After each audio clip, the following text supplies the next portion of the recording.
This tutorial is going to show you two other ways that you can get this beautiful theme uploaded onto your hosted domain. Whether you're logging into a cPanel that looks like this is a newer version, but that's not really important. It still has all of the components that you need it to have, or whether you're using a cPanel that looks like this. So I need to first add a domain, and this is what's called cPanel hosting. It's one main domain and additional domains are added to the account. So once you've got all your details in here, you just click on Add Domain. Domain is being added. Now go back. So we're going to go back to cPanel Home. Okay, once you've added the domain, you come and you look for software. Each hosting company has something different set up. Some of them have their own custom WordPress installers. You're just going to have to figure out you want WordPress and you want WordPress installer. Okay, so I've got the WordPress installer. I'm going to click on install and choose the protocol, whether it's HTTP or HTTPS, and click the drop down arrow and find the domain name that you just added. And here's where you would add a directory if you wanted to add a directory. You want to use strong usernames and passwords. If it's easy for you to remember and log in, it's easy for a hacker to hack in. You want to make note of your username and your password and set up the correct email address here. I limit the login attempts. Don't need to install a theme. I'm going to use advanced options, backup location, and then just install. Okay, and we are finished.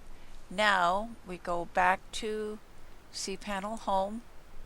I don't know if you can hear the rain, it just started pouring here. Okay, now we go to File Manager. Click on File Manager, click on Public HTML. If all of the domain names don't show up over here, then you come down the list, find your domain, and then double click on the blue folder to the left of the domain name.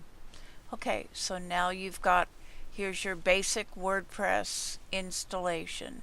And you're going to click on the blue folder to the left of WP content. Double click on the folder for themes. And now we're going to upload files. And up here in the left corner, you're going to click on Choose File. And I've got both the Offline Sharks and the child theme. I'm going to start with the main theme. Click on that or double click on it and click Open.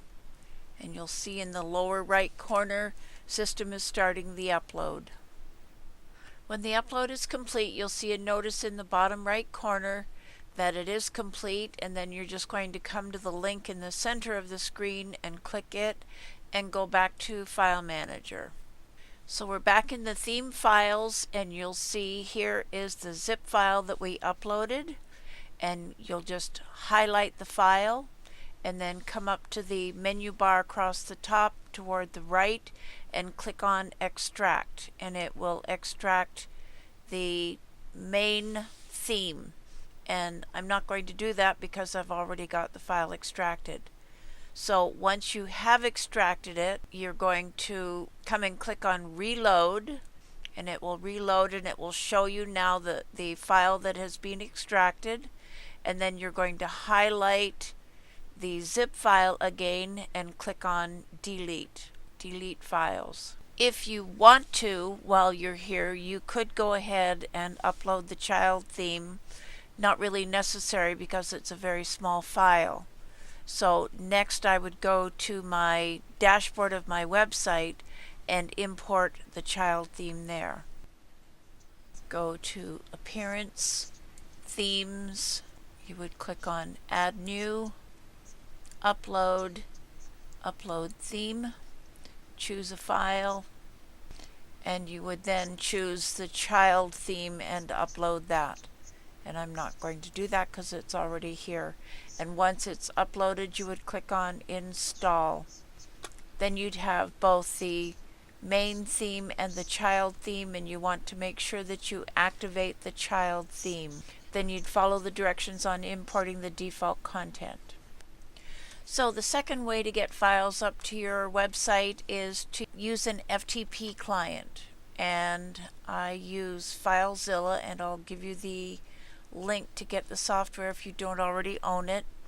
And I'm in my hosting company, and I'm looking for FTP details. So here are the details.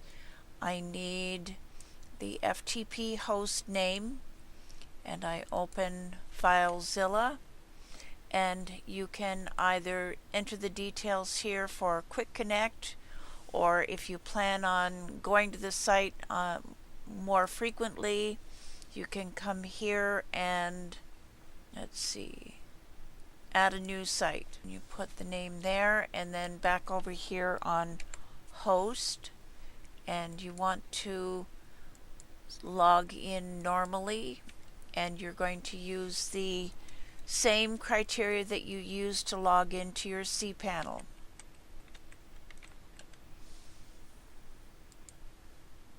So pasted my username and password in here and click on connect. And you see the progress over here on the upper left corner.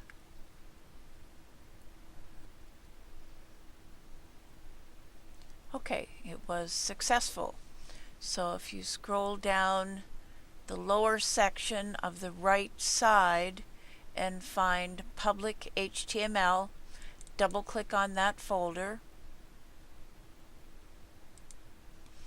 and then here are the domain names that are in this hosting account, and you look for the domain name that you're hosting your realtor site on and double click on the domain. So here are all the files that are on your site, and you come and double click on WP content and double click on themes. So over on the left hand side, I want to navigate to where the file is located, and I have it in Google Drive, Shark single property theme, and here are the zip files and the default content. So I'm just going to take the main theme and just grab it and drop it over here on the right hand side. And when I do that, you see down the bottom here, it's starting the process of uploading the file. And this could take 10-15 minutes to do this, but it's an easy way to get files up to your website. Okay, it actually took about 25 minutes to upload it, and the time that it takes to upload is dependent entirely on your internet service. It has nothing to do with anything else. So here is the zip file, and as FileZilla sits, it's not able to extract zip files. You can find a plugin or add-on, whatever they call it, and add it to the software if you need to extract files here.